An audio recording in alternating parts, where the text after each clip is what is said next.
Hey everybody, this is Professor Iris Miano.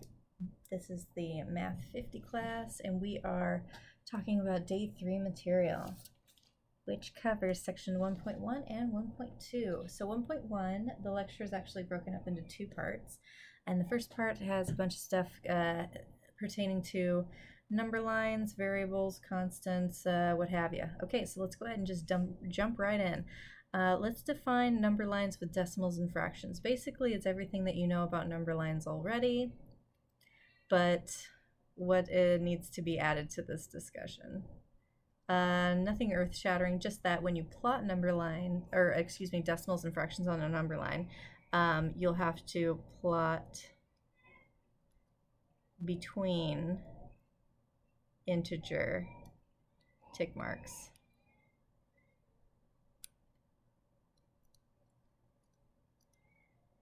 So that's the thing to keep in mind, I guess, here. Okay, so we're going to tackle this first example. We have a set of values, and we want to plot them on the same number line. Notice that the number line that we're presented with is void of any tick mark labels. So it's our job to label it accordingly. I'm going to go ahead and have this centralized tick mark be 0, and then this next one will be a 1, 2, 3, 4, and then to the left of 0, of course, I'll go negative. Okay, and so in purple, because that's the color I guess I've chosen to use here, I'll go ahead and plot all of my points, and I'll start with -5/2. Now, -5/2 is, well, the 5/2 part anyway, is an improper fraction. So it might behoove me to think about it in terms of a mixed number. Then I'll have a better idea of where it's supposed to lie on this number line. So -5/2 is equivalent to -2.5. So -2.5 is going to be halfway between -2 and -3. So I'll plot it with a big purple dot, and I'll label it up top. Cool. Check that one off the list. Now, -1, that's easy enough to plot because it's right on a particular tick mark. So that one I don't need to relabel. Done. 1/3. Now that's going to be a third of the way between 0 and 1, and you'll have to estimate it, okay? Anytime you are trying to plot a value in between some tick marks, it's an estimate at best. But I know that it should be slightly in from center towards the 0. That'll be a good place to plot 1/3. Done. 1.1, that's going to be 1/10 of the way to the right of 1, right? So very close to 1. In fact, I'll just make it like almost touching it. I'll call that 1.1. Cool. And lastly, 2.25. Well, 0.25 is 1/4 as a fraction. So I know I'm supposed to be half of half in regard to my location after the 2, but before the 3. So there's 2.25. Okay, so hopefully that was very straightforward and good to go. I feel like the most challenging one is probably dealing with that -5/2. There's some conversion that should be happening in your mind before you nail that down onto the number line. Moving on to variables and constants. Okay, so a variable, the definition of it is a symbol that represents an unknown value.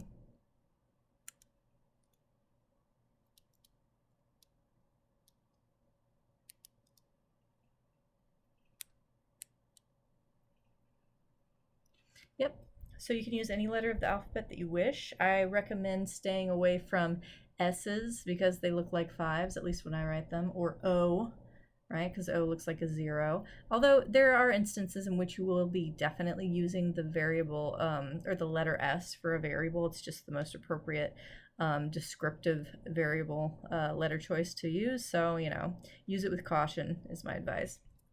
So now in this next example, we're going to choose a variable to represent the following situation, then provide 2 possible values for the variable and 2 values that are not possible. So the situation is the number of students enrolled in a pre-statistics class. Okay, so the number of students can be, so you can use S if you want, but I would avoid it personally. The variable can be, I'll go ahead and put, maybe because it's a pre-statistics class, maybe I'll call it P. Right, is the number of students enrolled. And so 2 values that are possible values, I'm going to say, well, if it's an entire class, it's got to be what?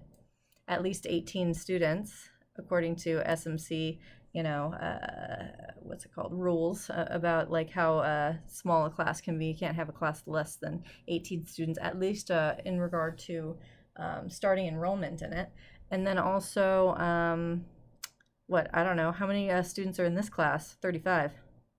So I'll say these are two possible, and then not possible values. Well, anything negative certainly is a no-no, right? So maybe negative 18. Also, you can't have fractions of people. So if I was to say 5.5 students, those would also be any decimal or fraction not going to fly as far as representing whole people, okay? Cool. So hopefully that makes some sense there. Great. A constant is a symbol that represents a fixed value.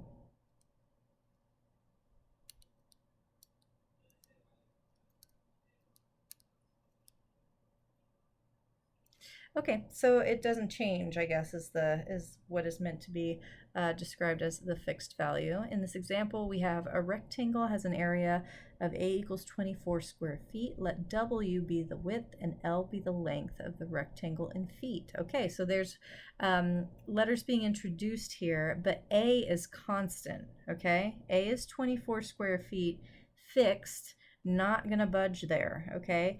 And furthermore, these L and W letters that are being introduced, we need to understand the relationship between those in terms of area. So if you take length times width, you'll get the area. So knowing that ahead of time, I think is very conducive to this. In any event, it asks, what are two possible rectangles? For A, W, and L, which are the variables and which are constants? Okay, so the two possible rectangles, I'll start there. You could have a 4x6 rectangle, and you could have an 8x3 rectangle. Those are two possibles. You could also have a really long rectangle, a 12x2, right? any multiple answers are possible to address this that are correct. Like there's multiple correct answers. These are I just came up with two. Done. And then for A, W, and L, which are variables and which are constants, like I said before, A is a constant because it is fixed at 24 square feet, but W and L are variables because they have varied. Like, go back to this over here, right? If this is L and this is W, little chart, right? L could be 4, W could be 6, or they could be switched. L could be 6 and W could be 4, and the numbers could be differently entirely. So since the values of L and W are changeable, that is what makes them variable. Okay, now we're just going to switch gears right over to inequality symbols. Notice this already pre-filled out definition table for vocabulary that's pertinent to inequalities. So if you see the following phrases here, you can, hold on just a moment. Oh. So the power just went out at my house. That's why I paused the video here. But we can continue. It actually just flickered on for a moment and now it's back off again. Anyway, hopefully it'll be on again soon. In any event, I can continue with you here making this video. Yes, sorry, I'm a little distracted. These phrases being coincided with these particular symbols, like the direction of the inequalities and whether you use the equal to option, the little bar underneath or not. This is pure gold right here, folks. Having access to this chart is going to make trying to translate inequality symbol expressions and sentences like easier, or for some of you like possible, because otherwise if you're relatively new to this material, you might look at these sentences that you're being asked to translate and be like, I don't know the first thing about trying to figure out which symbol goes with it, what direction it goes, and whether or not there's the equal to line underneath. So familiarize yourself with these phrases, and as you are asked to make these translations, refer back to this table and do it as often as you need to in order to become to make it, to internalize this into your very heart and soul. Okay, so my note that I'll put here is just to say, refer back to this table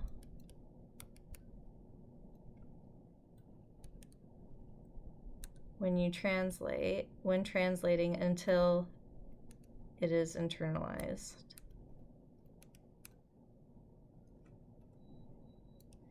And by internalized, I mean you don't have to look at the table anymore. You know this stuff. You've memorized it, but I hate to use the word memorized, so I use the word internalized. Internalized.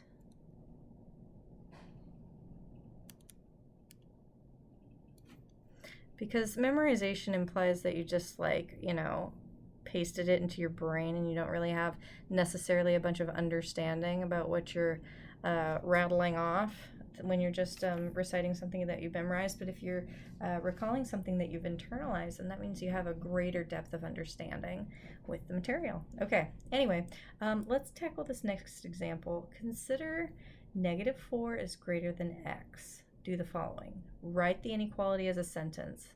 Go ahead and just write down exactly what I said out loud. I'll say it again. It's -4 is greater than x.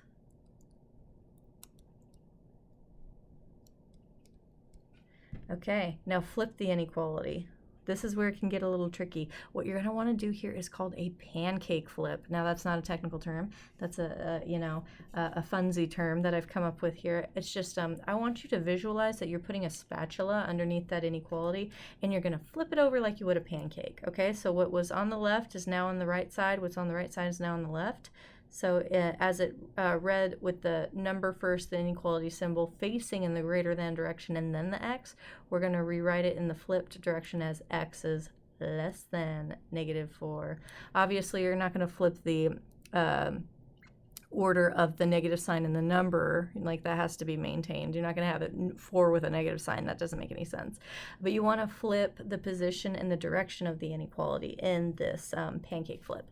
Now let's write the flipped inequality as a sentence. Now it reads as x is less than, oops, hold up. Let me get rid of that. Oh, whoops, I'm erasing it. Sorry. Less than -4. Oh, and I should be consistent and put the words -4. Sorry about that. -4. There we are. Okay, cool. So hopefully you guys are feeling very comfortable about pancake flipping, or flipping inequalities rather. All right, the next few examples are going to be pretty quick, rapid fire. We're going to determine if the next 3 are true or false. Is 6 greater than or equal to 6? Yeah, that is the case. That is a true statement. I know it might feel weird, but remember we've got the equal to option right here in the form of this little bar underneath. So yeah, the values on both sides of this inequality can be equal because the little bar is there. Now, is 5 less than 5? Well, no, that is false. That won't make any sense, because if you're trying to be less than another number, you cannot be equal, unless of course you got that little bar. All right, moving on to number 3, -1.24, is that less than -1.25? That's a tricky one, and it is false. Why is that? Well, when you're talking about negative values, the larger the absolute value, the less it is. So if the negative signs were removed here, if it was 1.4 is less than 1.5, or 1.24 rather, is less than 1.25, that would be true. But since they're both negative, it's kind of like you're in bizarro world, and like seems bigger because the numbers are bigger, they're actually further away from the origin and the number line, so they're actually smaller. What's bigger is smaller when you're on the other side of the origin on the number line. Okay, now let's insert greater than, less than, or equal to symbols in between the numbers in each of these exercises. -20 and -30, that's the comparison. Well, since they're both negative, we're in bizarro land. So even though you were like, hey, 20 is greater or less than 30, -20 is going to be greater than -30 because it's closer to the origin on the number line. Yeah, so there you go. That's having its effect yet again.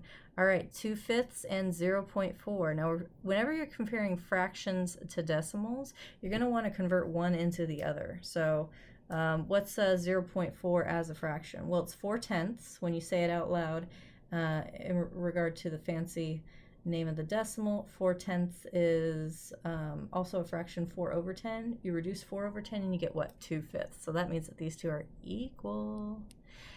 And then 7/8 and 6/5.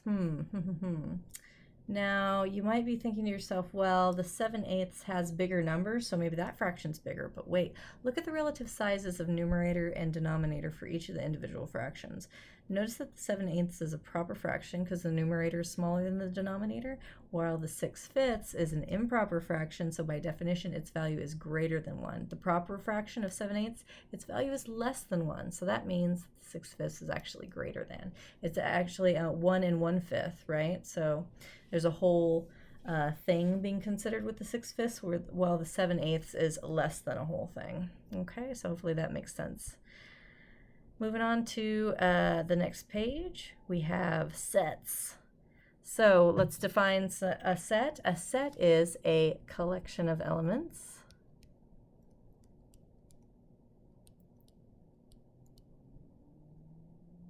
And what are elements? You may be wondering, well, that's the next term that we need to define. And an element is an object in a set. I know, it's a little bit of a circular definitions here. These two terms are very much interconnected with one another. Okay, so that being said, here are a couple of examples for us to tackle, and then we're done with part 1 of section 1.1. So we have sets A, and then that is given to us, and then sets B and C that are yet to be created. We're going to create them based on the description. So A has elements -20, -14, -11, -9, -4, -1, 0, 1, 2, 5, 7, 9, and 12. Let's write set B such that it contains elements from set A that are positive. Okay, so do not include 0. I know it might be tempting, but 0 is neither positive nor negative. So your set's going to begin with 1, then have 2, 5, and just take all the rest of the numbers that occur to the right on the list, and you'll be golden. Those are all the positive values in A. That's what makes set B. Set C, we're going to create this set, and it contains all the elements from set A that are no more than -4. No more than -4. Now that's a phrase that was in this, right? Is no more than -4. So that means it is less than or equal to -4. You guys see how I did that? Is no more than, less than or equal to. So we're going to grab all the values that are less than or equal to -4. So that is all of these guys that I'm underlining here, okay? So that'll be -20, -14, -11, -9, and -4. So notice that when I list all of the elements in the sets that I'm creating and all the sets that you're going to be introduced to, the elements will always be in order from smallest to largest. That's conventional, and also you will not have repeated values in your set. Okay, that's just general rules associated with that. Great, so that's 1.1a. Now let's just switch on over to 1.1b. We're just going to do them all at once and continue. Let's talk about compound inequalities. The real value x can satisfy hold on, let's add some notes here. We've got to specify that we want to add notes. Let's change up the color scheme here.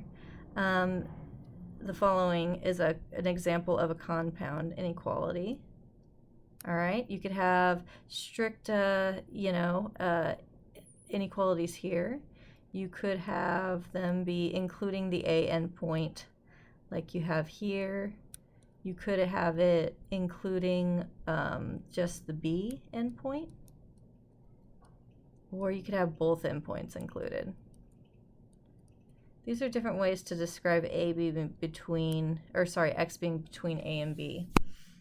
Lots of different ways that you can identify that. Okay, now a compound inequality is going to satisfy two singular inequalities, okay?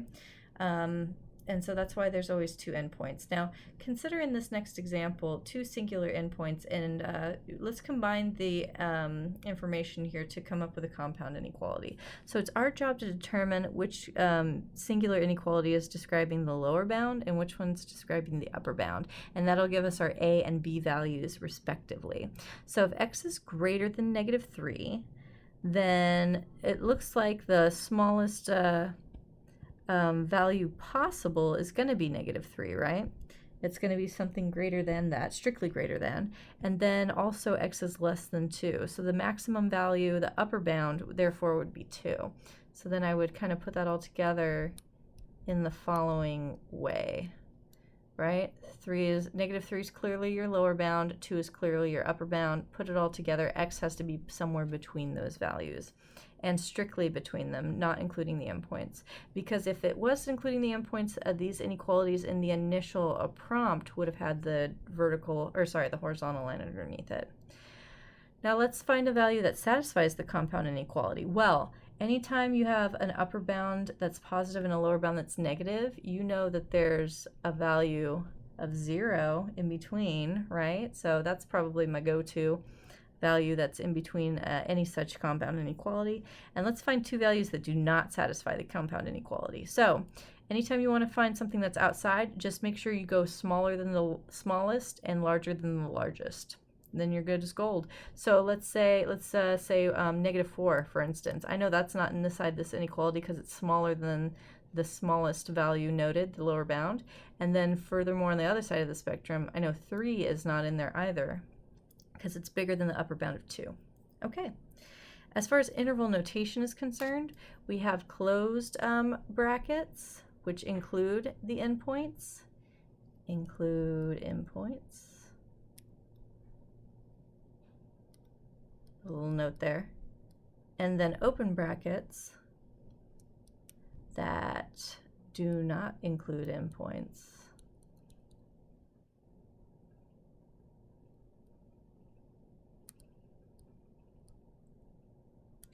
Okay, which I'm sure you guys are kind of familiar with, but I'll make sure I show you what I mean when we do this number line stuff. So notice in the next example that has two parts to it, we're going to let t be the time in minutes it takes for a runner to complete a 5K. Okay, so it's time, which should have in your mind some context-related stipulations. I'll get to that in a second. We're going to graph each inequality on a number line, write in interval notation, and interpret the inequality in a sentence. Okay, so let's take a look at this first one. T is less than 120. So what's 120 minutes? Well, that's 2 hours if I'm not mistaken, right? So that means that the runner's time to complete a 5K is going to be less than 2 hours is one way of thinking of it. Okay, cool.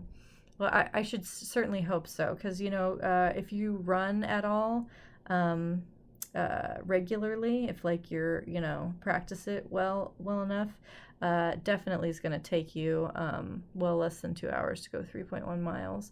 I don't want to judge anybody, and if anybody is taking that long to run 3.1 miles, cool. It's cool that you're even getting out and doing any exercise. Personally, I don't have much time for it these days, and I envy you. Okay, anyway, think about this though. If we're less than 2 hours or 120 minutes in the time that we take, is there any kind of a lower bound that we should be imposing on this, even though it's not explicitly stated, right? Like, can you ever run a 5K and have it be a duration of negative minutes. Like, is that even possible? Or even 0? Could you run 5K in 0 minutes? Does that make sense? No. So I think maybe we might want to adjust this a little bit and say, you know what we really want to be emulating is something more along the lines of this, right? Have a lower bound of 0 as an implied item associated with the context of the problem. So I'm going to go ahead and have my lower bound of 0 right here, my upper bound of 120 right there, and I'm going to go in between, okay? And so how you do the in-between notation is you put some parentheses on your endpoints, and if your t is somewhere in between, right, then you need to color that in with, I guess I'll go green here.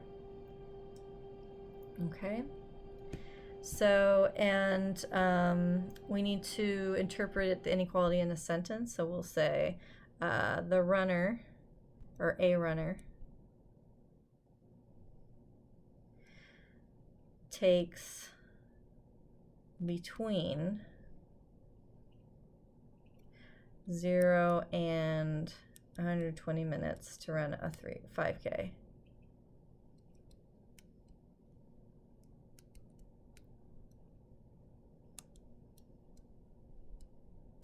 Great. Now moving on to example number 2, we have different numbers. So my lower bound is 35, my upper bound is 90. You guys see I'm not bothering with tick marks in between. Just put the upper and lower bounds tick marks on there and call it a day. That's fine. And just make sure that the smaller one is to the left of the bigger one, obviously. All right, now since we have the equal to option on the 35, we need to put on that endpoint a bracket. But on this side, we should stick to the parenthesis because we're not including the 90. And color in everything in between. Okay, so here a runner takes less than 90 minutes, but, and let's go back, what can we say is for a less than or equal to phrase? Oh, actually I need to go to the other lecture. Let's go. Right? What's a less than or equal to one? Does not exceed. That's a good one. Does not exceed. You like that? Borrow it. It takes 90 minutes, but does not exceed 35 minutes.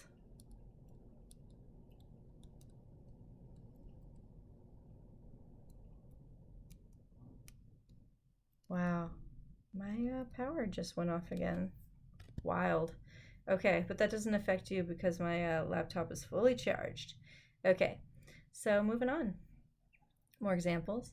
For each, write an inequality that represents the following situations and a list of possible values.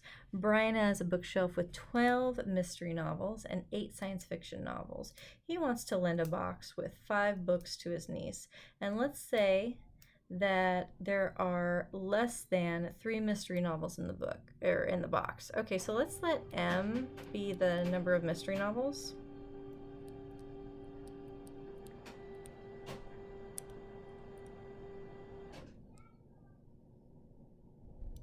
And I would say let's create a variable for science fiction novels, but we don't need to because all of the examples, parts 1, 2, and 3, only pertain to mystery novels, excuse me. All right, so there are less than 3 mystery novels in the box. Okay, cool. So M is less than 3. So that means the number of books that could be in the box, like the possible values, that's the next thing we need to do other than write the inequality, is to say that you could have, M could be 1 or 2. Can't be 3, it's got to be less than 3. So hopefully that makes sense to everybody. And let's entertain this other scenario. There are at most 4 mystery novels in the box. At most 4. So that means M is greater than or equal to 4. And you can go back to, you know, that other page. But let's do that actually right now. At most, right? that's less than or equal to. Sorry, here we go. At most, sorry, I wrote the wrong symbol down. You guys see that? Crisis averted. My bad. At most, less than or equal to 4. Because a 4 is the upper bound. That's right. So that means m is going to be 1, 2, 3, or 4. All right, moving on to number 3. There are more than 2 mystery novels in the box. More than is a strict greater than 2. And remember, there can only be, because of this stipulation, right?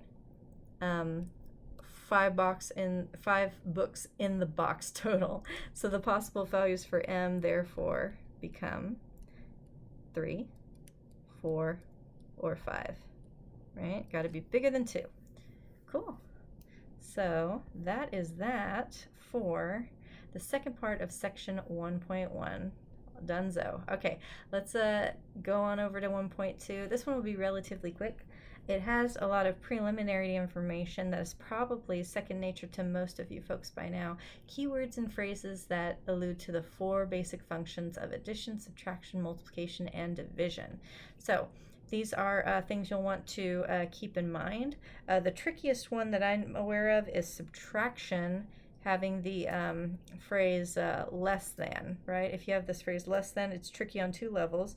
It might conjure up notions of inequality when a certain context dictates that it's actually alluding to subtraction, and furthermore, you've got to switch the switch the order in which the things are presented. So, you know, if you're trying to say, you know, 5 less than 2, and then you would be taking 5 away from the 2. It would be 2 minus 5. Anywho, not to make things too much more confusing, this will come up in your homework, I'm sure. And so if you have questions about it, then you go ahead and ask me. I think it also comes up in your handout that you're going to be working on in class, if memory serves.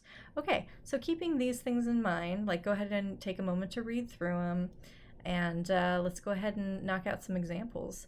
Let's let x be a number and translate each into an expression. So starting with number 1, a number subtracted from 48. So if you're subtracting from a number, you take that number.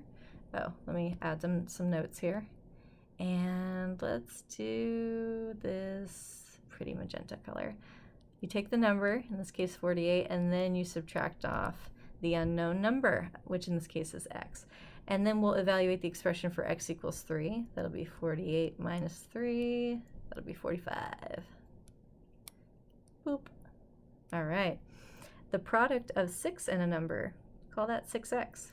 Whenever you're expressing a product between 2 variables or a factor, a real number factor in a variable, you could just kind of rest them next to each other. And let's evaluate this expression for x equals -4. So 6 times -4 will give you -24. Boom. 20 divided by a number. I'm on number 3 now. Okay, that can be expressed by 20 over x, or you can go 20 divided by x if you're into the old school division symbol. Evaluate the expression for 2. I'm going to go for the fraction representation and say to myself, hey, I recognize that, right, is a reducible fraction. We'll get 10 over 1, so then the final answer therefore becomes 10.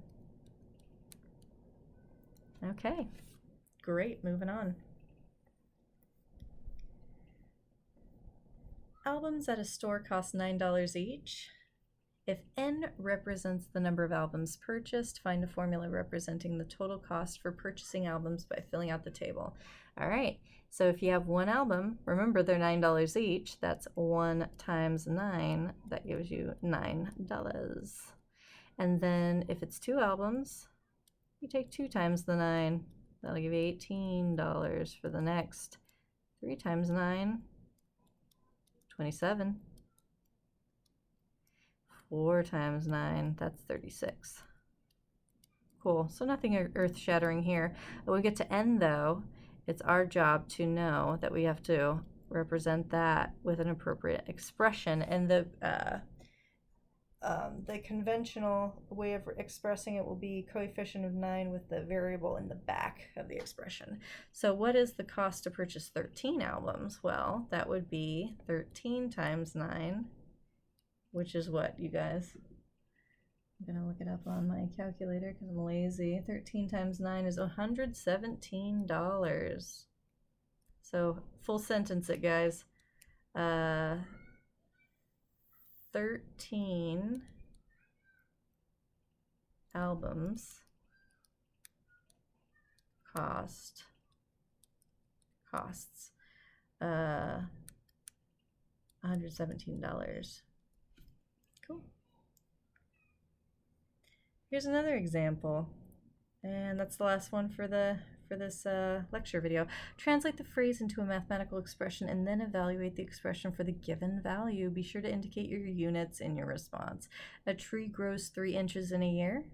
Let y equal the age of a tree in years. Find the following. Okay, first let's find the formula for the total height, capital H, in inches of a tree that is y years old. Okay, so if it's 3 inches per year, then we just need to take the 3 inches and multiply it by the number of years, and that'll give us the height. Okay, the total height of the tree is that is 14 years old. That'll give you h equals 3 times 14. What's 3 times 14? That'll give you 42. Okay, so then 42 what? Inches. So we would say a 14-year-old tree is 42 inches tall.